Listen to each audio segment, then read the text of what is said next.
বামপন্থী যুব সংগঠন ভারতের গণতান্ত্রিক যুব ফেডারেশন এই সময়ের মধ্যে প্রজন্ম বাঁচাও শীর্ষক কর্মসূচি নিয়ে গোটা ত্রিপুরা রাজ্যের বিভিন্ন জায়গায় নানান কর্মসূচি প্রতিপালন করছে। এর অঙ্গ হিসেবে আজ সংগঠনের রামনগর, কৃষ্ণনগর এবং অভয়নগর অঞ্চল কমিটি যৌথভাবে উদ্যোগ গ্রহণ করে রামনগর আউটপোস্টের দায়িত্বপ্রাপ্ত পুলিশ আধিকারিকের কাছে এক প্রতিনিধিত্বমূলক ডেপুটেশন প্রদান করেন।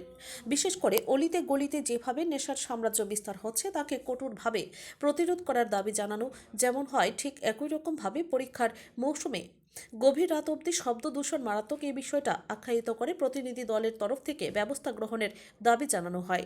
এর পাশাপাশি রামনগর সহ গোটা রাজ্যের বিভিন্ন জায়গায় যেভাবে মহিলারা নিরাপত্তাহীনতায় ভুগছেন এই বিষয়টা সামনে আনার পাশাপাশি সড়ক নিরাপত্তা সংক্রান্ত বিষয়ে উপযুক্ত ব্যবস্থা গ্রহণের দাবি জানানো হয় আজকের এই কর্মসূচি থেকে।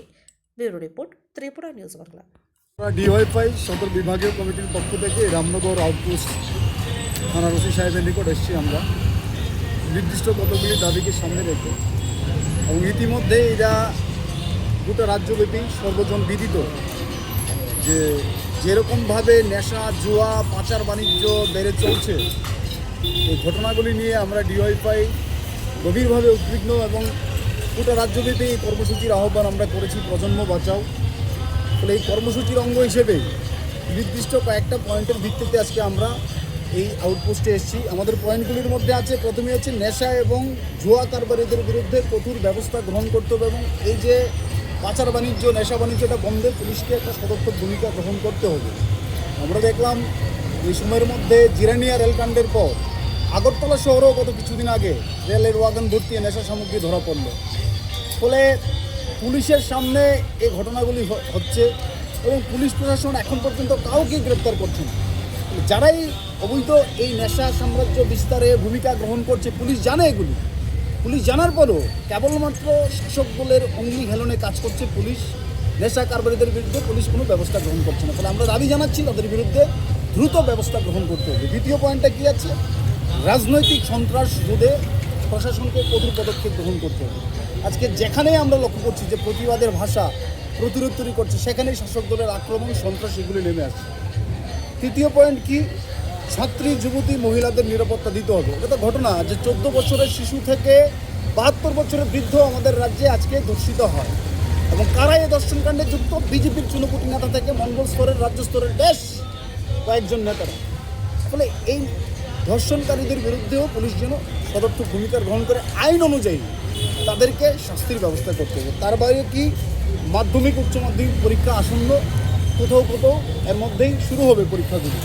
এবং আমরা দেখছি যে আমাদের রাজ্যের একটা অদ্ভুত কালচার এই সময়ের মধ্যে আমদানি হয়েছে, যে কালী পুজো হবে ডিজে অর্কেস্ট্রা, দুর্গা পুজো হবে ডিজে অর্কেস্ট্রা, স্বাভাবিক। ফলে উৎসব হবে, উৎসবের মধ্যে মানুষ আনন্দ করবে, স্বাভাবিক। কিন্তু এটাও আমাদের মাথায় রাখতে হবে যে ছাত্রছাত্রীদের পরীক্ষা, এই যে মেলা, এই যে নানাভাবে নানা আঙ্গিকে যুবদের মনকে আজকে তাদের কাজ নেই তাদের হাতে। ফলে কাজ নিয়ে কোনো আলাপচারিতার বদলে মেলা, জলসা এগুলি দিয়ে যুব মনকে আজকে নানাভাবে বিভ্রান্ত করার চেষ্টা হচ্ছে, কখনো সরকারিভাবে, কখনো বেসরকারিভাবে, কখনো বিজেপির পক্ষ থেকে। ফলে মাধ্যমিক, উচ্চ মাধ্যমিক পরীক্ষা এই সময়ের মধ্যে শুরু হবে। ফলে আমাদের পুলিশ প্রশাসনের কাছে দাবি থাকবে যেন এই ধরনের এই জলসা যারা আয়োজন করে, এই উৎসবের নামে যারা বিভিন্ন ধরনের অপসংস্কৃতি আমাদের রাজ্যে আমদানি করার চেষ্টা করছে, ফলে পরীক্ষার মধ্যে যেন এগুলি বন্ধ রাখা হয়, ছাত্রছাত্রীদের জন্য কোনো সমস্যা না হয়, সেদিক থেকে আমরা এই বিষয়গুলি নিয়ে আসছি। এবং লাস্ট সবচেয়ে গুরুত্বপূর্ণ এই সময়ের মধ্যে দেখবেন, সড়ক দুর্ঘটনা রোধে পুলিশ এবং ট্রাফিককে আরও বেশি কার্যকরী ভূমিকা গ্রহণ করতে হবে। কেন বলছি?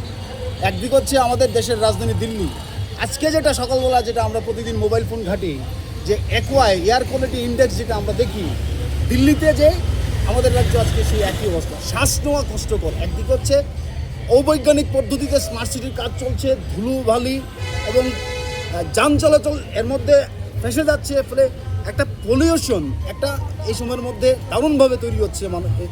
ফলে এই জায়গায় দাঁড়িয়ে ধুলাবালি সব কিছুতে গাড়ির চলাচল করতে অসুবিধা হচ্ছে, মানুষ চলাচল করতে অসুবিধা হচ্ছে, শ্বাস নিতে অসুবিধা হচ্ছে। এতে করে দেখা যাচ্ছে যে দুর্ঘটনায় কবলিত হচ্ছে নানানভাবে মানুষজন।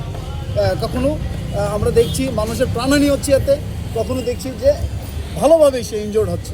এই জায়গায় সড়ক দুর্ঘটনাগুলি রোধ করতে এবং রাস্তাঘাটের এই যে অবস্থা, এই অবস্থা দ্রুত নিরসনে আমরা সরকারকে বলবো, প্রশাসনকে বলবো কার্যকরী পদক্ষেপ গ্রহণ করার জন্য। ফলে এই নির্দিষ্ট কয়েকটা দাবির ভিত্তিতে আজকে আমরা রামনগর আউটপোস্টে এসেছি। ওসি সাহেবের নিকট আমরা কথা বলবো, দেখি উনি কী বলেন।